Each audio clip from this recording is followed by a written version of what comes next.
குருவடிகளே சரணம். Hello friends and viewers, எல்லாருக்கும் வணக்கம். மகான் திருமூலர் அவர்கள் அருள் செய்த திருமந்திரம் பாடல்களில் முதல் தந்திரத்தில் வரும் ராச தோடம் என்ற தலைப்பின் கீழ் வரும் பாடல்களும் அதற்கான விளக்கமும் பார்க்க போறோம். ராச தோடம் அப்படின்னா மன்னனுக்குரிய குற்றம், ராசன் அப்படின்னா மன்னன், தோடம் அப்படின்னா குற்றம். பாடல் 238. காலன் மிக நல்லன் கல்லா அரசனும் காலனும் நேர் ஒப்பர் கல்லா அரசனிர் காலன் மிக நல்லன் கல்லா அரசன் அறம் ஓரான் கொள் என்பான் நல்லாரை காலன் நணுக நில்லானே. காலன் அப்படின்னா காலத்தின் வழிபடி நடக்கும் யமன், ஓரான் அப்படின்னா ஆராய மாட்டான், நணுக நில்லான் அப்படின்னா அடைய மாட்டான். கற்க வேண்டியவற்றை கல்லாத மன்னனும் யமனும் ஒப்பானவர்களே. ஆனால் கல்வி அறிவு இல்லாத மன்னனை விட யமன் மிகவும் நல்லவன். கல்வி இல்லாத மன்னன் அற வழியிலே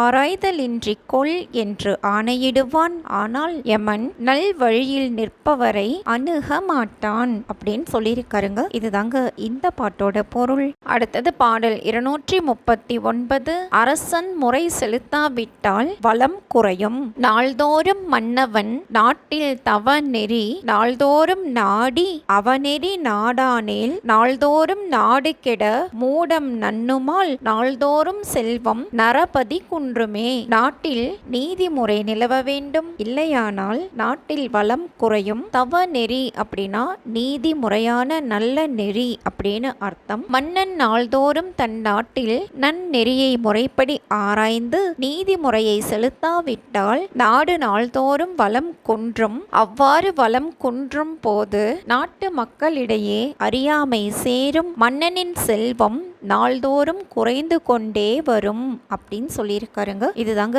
இந்த பாட்டோட பொருள். அடுத்தது பாடல் 240. மன்னன் கடமை வேட நெறி நில்லார் வேடம் பூண்டு என் பயன் வேட நெறி நிற்போர் வேடம் மெய் வேடமே வேட நெறி நில்லார் தம்மை விரல் வேந்தன் வேட நெறி செய்தால் வீடு அது ஆமே. அவரவர் வேடத்துக்கு ஏற்ப நிற்கும்படி செய்தல் மன்னனின் கடமை. கொண்ட வேடத்துக்கு ஏற்ற நெறியில் அகமும் புறமும் ஒத்து நில்லாதவர் வேடத்தை மட்டும் பூண்டு கொள்வதால் என்ன பயன்? வேடத்திற்குரிய நெறியில் பொருந்தி நிற்பவரின் வேடமே உண்மையான வேடமாகும். வேடத்திற்குரிய நெறியில் நில்லாதவரை வன்மை மிக்க மன்னன் தண்டனை முதலியவற்றால் வேடத்துக்கு ஏற்ற நெறியில் நிற்க செய்தால் அது அவனுக்கு வீடு பேற்றை அளிக்கும் அப்படின்னு சொல்லியிருக்காருங்க. இதுதாங்க இந்த பாட்டோட பொருள். அடுத்தது பாடல் 241. ஆடம்பரத்தை களைய வேண்டும் மூடங் கெடாதோர் சிகை நூல் முதற்கொள்ளில் வாடும் புவியும் பெருவாழ்வு மன்னனும் வீடொன்றிலனாகு மாதலார் பேர்த்துணர்ந்து ஆடம்பர நூல் சிகையறுத்தான் அன்றே. மூடம் அப்படின்னா அறியாமை, சிகை அப்படின்னா குடுமி, நூல் அப்படின்னா போநூல், முதல் அப்படின்னா முதலியன, பேர்த்துணர்தல் அப்படின்னா சிகையும் நூலும் மக்களை ஏமாற்றும் என அறிந்து கொள்ளுதல், வீடு அப்படின்னா பெருமை, அறுத்தால் அப்படின்னா போக்கினால் அப்படின்னு அர்த்தம். அறியாமை நீங்க பெறாதவர் குடுமி பூநூல் முதலிய கோலங்களை கொண்டால் இம்மண்ணுலகத்தார் வருந்துவர். பெருவாழ்மையுடைய மன்னனும் பெருமை இல்லாதவன் ஆவான். எனவே வேடத்தின் உண்மையை மீண்டும் ஆராய்ந்து அறிந்து ஆடம்பரத்துக்காக அணியும் பூநூலையும் குடுமையையும் களைந்து விடுதல் நாட்டுக்கும் மன்னனுக்கும் நல்லது அப்படின்னு சொல்லியிருக்காருங்க. இதுதாங்க இந்த பாட்டோட பொருள். அடுத்தது பாடல் 242. நாட்டுக்கு நன்மை உண்டாக்க வழி ஞானமிலாதார் சடை சிகை நூல் நன்னி ஞானிகள் போல நடக்கின்றவர் தமை ஞானிகளாலே நரபதி சோதித்து ஞானம் உண்டாக்குதல் நலமாகும் நாட்டிற்கே. சடை அப்படின்னா முனிவருக்குரிய அடையாளம், சிகை அப்படின்னா இல்லறத்தாருக்குரிய அடையாளம். மன்னன் வேடதாரியை மாற்றி அமைத்தல் வேண்டும் அப்படின்னு அர்த்தம். ஞானம் அடையாதவர் சடை குடுமி பூநூல் ஆகியவற்றை பெற்ற ஞானியர் போன்று நடந்தால் அவரை ஞானியரை கொண்டே அரசன் சோதிக்க வேண்டும். சோதித்து ஞானம் பெறுமாறு செய்தால் நாட்டுக்கு நன்மை ஏற்படும் அப்படின்னு சொல்லியிருக்காருங்க. இதுதாங்க இந்த பாட்டோட பொருள். அடுத்தது பாடல் 243. நித்திய நரகத்தை அடையும் மன்னன் ஆவையும் பாவையும் மற்ற அறவோரையும் தேவர்கள் போற்றும் திருவேடத்தாரையும் காவலன் காப்பவன் காவாது ஒழிவனேல் மேவும் மறுமைக்கும் மீளா நரகமே. ஆ அப்படின்னா பசு, பாவை அப்படின்னா மங்கையர், காவலன் அப்படின்னா மன்னன், மறுமைக்கு அப்படின்னா அடுத்த பிறவியில் பசு மாதர் அறநெறி நிற்பவர் ஆகியவரையும் தேவரும் வணங்கத்தக்க உண்மையான வேடம் உடையவரையும் மன்னன் காக்க வேண்டும். காக்கவில்லை என்றால் அத்தகையவன் மறுமையில் நித்திய நரகத்தை அடைவான் அப்படின்னு சொல்லியிருக்காருங்க. இதுதாங்க இந்த பாட்டோட பொருள். அடுத்தது பாடல் 244. அரசனுக்கு 1/6 ஒரு பங்கு. திறம் தரு முத்தியும் செல்வமும் வேண்டின் மறந்தும் அறநெறியே ஆற்றல் வேண்டும். சிறந்த நீர் ஞாலம் செய்தொழில் யாவையும் அறைந்திடில் வேந்தனுக்கு 1/6 ஒன்று ஆமே. மன்னன் தான் அறநெறியில் நிற்றலுடன் மக்களையும் அறநெறியில் நிறுத்த வேண்டும். மக்கள் செய்யும் நல்வினை தீவினை மன்னனை சாரும். ஆதலால் அறநெறியினின்று தவறுதல் மன்னனுக்கு குற்றமாகும். எனவே மறுமை பயனை மன்னன் பெற வேண்டின் மக்களை அவன் நன்னெறியில் நிறுத்துதல் இன்றி அமையாதது.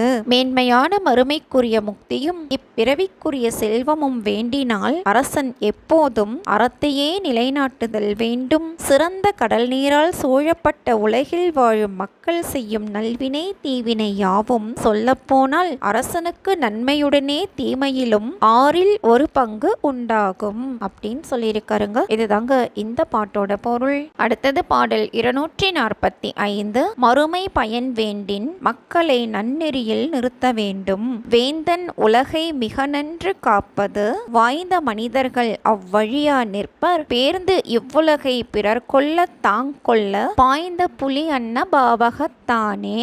மன்னன் எப்படியோ அப்படியே மக்கள் விளங்குவார்கள். அதனால் மன்னன் போர்வெறி கொண்டு அலைவது தவறு. பகைமை பூண்டு இவனது நாட்டை அயலான் கைப்பற்றவும் பிற நாட்டை இவன் கைப்பற்றவும் செய்யும் இவன் விளைவதை அறியாது பாய்கின்ற புலியை போன்ற கொடியவன் ஆவான் அப்படின்னு சொல்லியிருக்காருங்க. இதுதாங்க இந்த பாட்டோட பொருள்.